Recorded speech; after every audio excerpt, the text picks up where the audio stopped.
Hello, this is Soundout here, back with another DC Universe Signature Collection review. Today we're taking a look at the subscription-exclusive figure, Monsieur Mallah and the Brain. Now, this is the only oversized figure being released this year, which is sad, but that's because the sales for the 2012 subscription were sad. But I do think that this is one of the better figures, but it has been a strong year regardless. So, box-wise, your standard white mailer, it's a bit bigger. You're holding a bigger figure. The packaging, you can see there's some paint scratch. The packaging, this is what happens when I don't plan things out. Here's the packaging. Again, same box, just a bit larger. You can see Mallah with the brain there. The box does provide some interesting things, like the bio, which you can read there. And that's enough time. So here is Mallah. He's holding the brain, which I find to be funny, just because it's not the most serious villain of all time. What's interesting, though, is that he has the gun on his back, which he comes with. But he also has his hand pistol, which he doesn't come with. And Mattel wants to make sure you know, accessory not available. It's not that there aren't guns in the DC Universe Classics line, it's that they're not made for monkey hands. Also, this isn't two figures, this is one figure with accessories. And I must say that Monsieur Mallah is probably the coolest accessory ever. That's a joke. Anyways, so without further ado, let's take a look. Now we're going to start with the brain because, well, he's the brain. French scientist and all that. As you can see, it has a nice dome. Look, it does not come off. It's just molded in there. But you can see his brain. You can see his face. You can see his little robot terminal. No extra attachments for like arms or anything. No wheels even. He just kind of like a chess piece, really. So yeah, there you go. There's not much to him. He's really nice though. I do like him quite a bit, and I'm glad to have him. He does feel like an essential character in the end, especially for the Doom Patrol and some other. He's actually a pretty major character, so really nice. That's it for the brain. Here's Mallah. Now, Mallah uses the Gorilla Grodd body with a new head, some new accessories, and it's different, it's a lighter shade of gray than Grodd. Now, I don't have Grodd, so that's all, like, secondhand accounts, but I do believe, like, Grodd had the mind control device that clipped onto his arms, so I believe these arms are actually taken from Ultra Humanite, who didn't have the device strapped on. But Mallah does have a new head sculpt, which looks very like a monkey. It does that nice shadowing effect that the Phantom Stranger had. But when you tip the head up, you can see the eyes. Orange eyes, again. You can see Mallah's beret with the gold stamp in the middle. With the, it's a French beret. It looks cool. The bullet belt that wraps around Mallah's body is actually pretty well detailed. Each bullet's sculpted in, each bullet's painted. Admittedly, the paint's not the hard part. You can remove the belt. It just kind of slips right off. It's not molded on in the least. And you can see that you have that there, and you have the gun. The gun is a new piece as well. But you can see, still got a hat on that monkey. The hat is not removable, as you can see. But the belt, like I said, just slips right back on. Now, what's cool is that this is a new gun. Now, this is just a gun for Mallah to hold. No real special significance. It does peg onto his back. You can see the gun clip here and all that. What's cool is the way that it's done is that it is able to be held by the gorilla hands. Now, the gorilla hands usually don't hold things. Grodd didn't have anything to hold.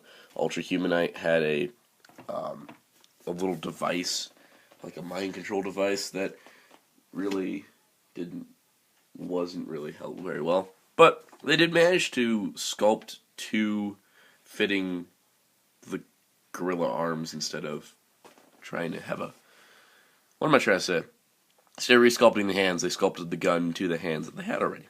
And it works. It really does. For articulation on this guy, he's got the ball jointed neck all over the place. He's got the outward shoulders, the 360 shoulders. He has a bicep swivel. Look at that. I love bicep swivels. Elbow bend. He's got a wrist swivel. He's got in and out pivot of sorts. No articulation here. It's a hollow shell.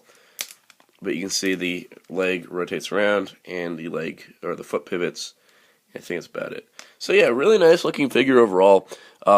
Definitely like really nicely sculpted because you got all the back muscles and all the fur, and it all kind of looks like a humanoid.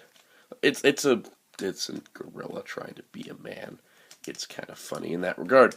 And Mallah is kind of a funny character, though I wouldn't cross Mallah in the forest when he's got a gun.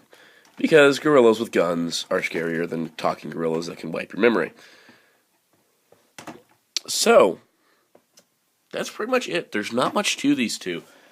They're really nice, though. I do think that I am glad they did release these together. Yeah, probably was a smart move making it the club exclusive because, honestly, these would never have made it at retail. Because if you don't know the character, I don't know how many people pick up the gorilla and his little brain sidekick. That's what you'd see it as on the normal store shelves instead of the brain with the biggest accessory ever made for DC Universe Classics. But yeah, really nice. I do think, I don't know, like, the question is, well, was this year's subscription exclusive better than last year's? I say there's a lot more posability options with Mallah and the Brain than there was with Metron. With Metron, you're either going to have him sitting in the chair pointing at things, sitting at the chair relaxing, or sitting in the chair, or standing at the end of the chair pointing at people. Mallah can do a lot more. You can have Mallah holding gun. You can have Mallah completely going bananas. You can have the gun strapped to his back.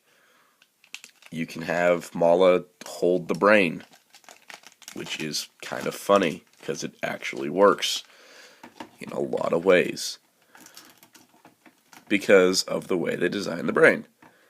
So you have Mallah carrying the brain. You have Mallah sling the brain under his arm.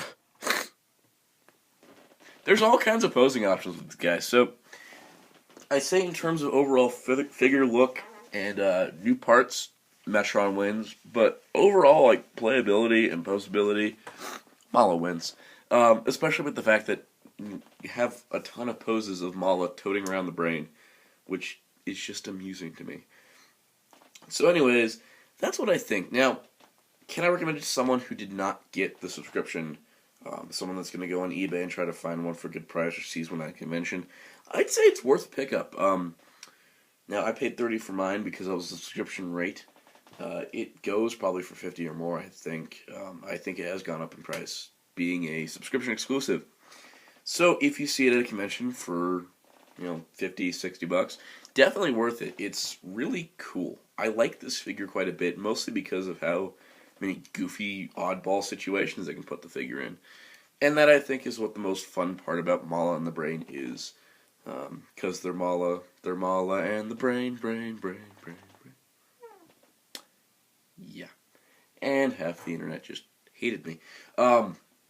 So yeah, I'd highly recommend it. I'm actually really impressed with this figure, despite it being a new, like 3 or 4 new pieces and just a reused Gorilla Grodd. Haven't owned Grodd yet, and it's different enough from the Ultra Humanite.